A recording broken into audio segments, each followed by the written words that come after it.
What up, everybody? It's Friday, January 18th. Let's talk PlayStation.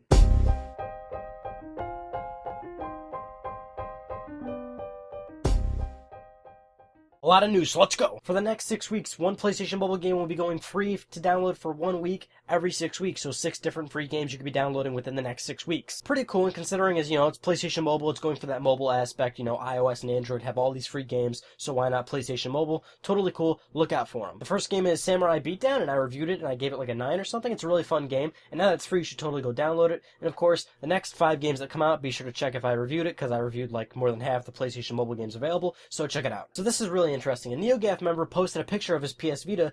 He was trying to download an app, and his Vita gave him this little message basically and said, "Hey dude, you got 100 apps on your PS Vita. I can't display 101 apps. You got to delete another one." So basically, yeah, like you can't download more than 100 apps on your PS Vita. You got the 20 pre-installed ones, and this guy had like 50 minis, and then 20 PSP games, and another 20 PS Vita games or something crazy like that. But he had all these games, and if you try to download over 100 games, your PS Vita cannot display it. Even though you have enough memory, you cannot display 101st game.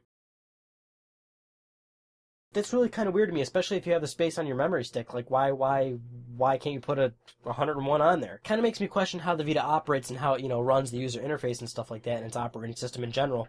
How does it operate? Why can it not display another one? Is it RAM usage or all this boppity-boop computer stuff that I don't know? Pretty interesting. So if you remember, a couple months ago, Sony sued Kevin Butler because, the actor that played Kevin Butler appeared in a Bridgestone Tires commercial where he was playing a Wii, and Sony sued him saying, hey, you can't do that, you're confusing customers by playing a Wii when you were on our, commercials selling PlayStation stuff. So they sued Kevin Butler. But guess what? Now it's all water under the bridge. So Sony and the actor Jerry Lambert, who played Kevin Butler, have now settled their lawsuit, and Jerry has made a couple of agreements with Sony, one being that for 2 years he will not appear in any gaming commercials that is endorsing another, gaming platform. So basically Jerry is not going to be doing anything other than Sony. On top of that, Jerry also agreed that for an additional 2 years, he will ask Sony if he can appear in another gaming commercial, so Sony can evaluate that commercial and see if it's going to infringe on, the Kevin Butler character. Kind of interesting how that all worked out, but basically Jerry agreed that he was kind of confusing consumers by being on that Nintendo Wii commercial with Bridgestone Tires and all that. Guess he wants to keep a good relationship with Sony, and I hope Sony wants to keep a good relationship with him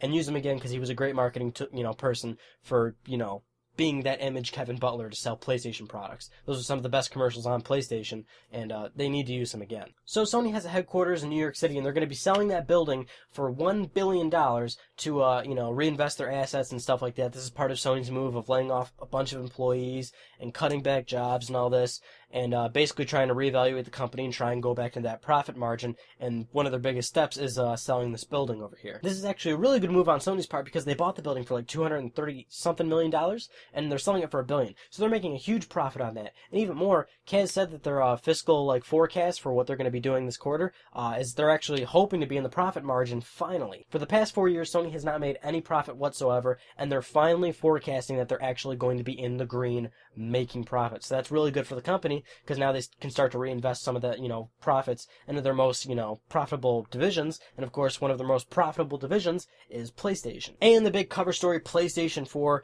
A lot of new rumors are circulating about PlayStation 4, the next PlayStation, whatever you want to call it. So 2 really strong rumors that are going around is the PS4's release date and when it's going to be announced. And when it's going to be announced, the rumor is circulating that it's going to be before E3, not on E3 basically. So this is coming out of like Game Informer and a couple other strong rumors, but basically they're saying, Sony's going to do their own little conference before E3, before their E3 press conference, a couple months. They're saying around March would be a good estimate. That's the rumor, I'm assuming. And that they're going to hold a conference and announce the PS4 there, and then use E3 as, sort of another place to keep the buzz going and actually announce more games and just cover the system in more detail.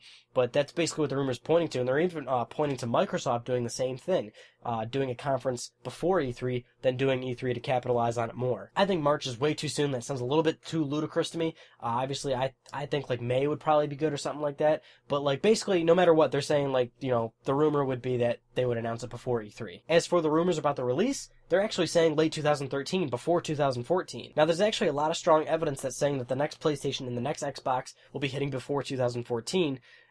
One being the fact that look at the 2013 release list. You got all these games coming out for 2013, but it looks pretty empty for the Q3 and Q4 of 2013. If these consoles were launching in 2014, then developers would definitely be releasing games around Q3 and Q4 of 2013 for the holiday season. But there's like nothing around, so... So what do you think? And congrats to Koja Lika Shock. I hope I'm saying that right. But you won the 30-day PlayStation Plus code. I'll send that to you soon. That concludes this week's episode of Let's Talk PlayStation. I'm Ryan Benecki. Thank you for talking with me, and I'll see you next Friday.